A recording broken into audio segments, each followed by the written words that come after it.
लोगोफोर खुलुमबाय नोंथांमोनखौ बयखौबो आंनि चेनेलाव जोङो बोराय बुरि बाथाम रोगानो नागिरदों आरोना लोगोफोर बेखौनो एसे नोंथांमोनजों शेयार खालामनोसै बेवाइनि न'निफ्राय रोगागोन बेवाइ जायो गामिनि बेनिफ्राय रोगागोन आरो बेयो मालाय अमा गग्रा दं बेहा माबसेथाय नायनो र' आं दाबो खेबसेबो नायाखै मासे मानै दाख्लै लांबावदो होननाया बोरो मानै फिसा लायदों होननाया अमा फिसा मानै लायबावदो होननाया माथो मानैल' नै बबे खाथियाव बबे खादों जानो अमा फिसा मानै लांबावदो होनदों गैया माथो अमाया बहा थांखो बहाबासो दां बाथाम रोगागारसै जों लोगोफोर फैदों दावलै गोजानबो गैयालै मानैल' दङ नै गेन्द्राबाय हाग्रा होथारबाय लाबा गुरना लाबो दसम आयै मानो सिमखायगोन नोङो हो ओमफ्राय दा मिलायबावगोन हो मिलायगोन बायस'गारबायसो नै दाना आयै नों मोनखागोन नै बायबाय आथिं मानो नांगौ बायथा बै बर' फैहरब्रा मोसौआ मोखारा दोनफै ओमफ्राय मालाय बेसेबां साफा थायो बेवहाय हारसिङैबाबो दङ आरो ए हगारदोंसो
नायजाला माराम जाजोबखाबाय एसे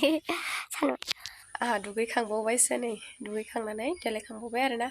बोराया दुगैगासिनो दा ओमफ्राय नै फुननाया बेमोन आरोना बेमोन फुननाया बेखिनि बेल' आरोना खामसालिनि नालाय एसेल' ओमफ्राय बेखौल' फुननो हाबाय थोआखसै माबाया मा होनो थावा गैला ओमफ्राय फुनै दंबावो आरोना सिङावहाय फुनै दंबावो बिथिंहाय दंबावो फुनै बेल'सै आरोना 1 2 3 खैथा दंबावोहाय 6था दंबावो फुनबावनांगौआ 6था ओमफ्राय थोनाय नङा होन्दों गाहा बायबावनांगोन होनदों आरोना सेफटि ना मा होनो सेफटि मोननैसो नांदेरबावगोन होन्दों खामसालियाव बेखिनियानो आरोना बे लासै लासै लुलांसै अबावहाय गैयियालाय दानो हानो आरोना दानो बानायनो हाखानाय नंखाया नैबेखौबो खामसालिखौबो अब्लाबो फुननानै दोनखाबाय आरोना नस्थ' जायैनि थाखाय गोबाव जाबाय बायनानै दोननाया गोबाव जाबाय आरोना ओमफ्राय बानायनोसो मोनथ'वाखै खोरखिन दंबावो दरजा दंबावो बेनिफ्राय नैबे बिटि दंबावो बिटियाबो नैबे इसिं मोनसे ओमफ्राय बाहेरानि मोनसे हाबाय नैबे दा थानाय नैबे फ्ल'र मोनसे नैबे बिटि बे दंबावो आरोना बारान्सा बानायबावनांगौ दंबावो अनेक खरसा दंबावो आरोना ओंखायनो लासै लासैसो बानायलांनो हागोन मिथिया मागोआव हाहैगोन ना बैसागोआव हाहैगोन मिथिला जेब्लाखि हाया आरोना लासै लासै गैयियालाय बहाथो हरथात खरि हानो आरोना प्लास्टारा सिंनिया जाजोब्बाय ओमफ्राय दा बाहेरानि दंबावो इन्जुर प्लास्टारा इन्जुरा आरोना बाहेरानि दंबावो लोगोफोर भिडिअखौ आं बेयावनो दोनथ'नोसै मोनाबायबो संनाय खावनायनि हिनजावफोरबाथाय खालि फुंनिफ्राय सिखारनानै खामानियानो जाखायो आरोना ओमफ्राय नै दा बेलासिलायबाय बेलासिनि साहा पानि फुदुंनाय संनाय खावनाय रेडि खालामबावनांसिगौ जाहैलायबाय आरोना लोगोफोर ओंखायनो आं भिडिअखौ बेखिनियावनो दोनथ'नोसै सानबाय लोगोफोर नोंथांमोना जुदि भिडिअखौ नायना मोजां मोनदोंबा लाइक कमेन्ट खालामना होदो आरो चेनेलाव जायफोर गोदानै फैदों चेनेलखौ साबस्क्राइब खालामनानै होलांबानो जाबाय लोगोफोर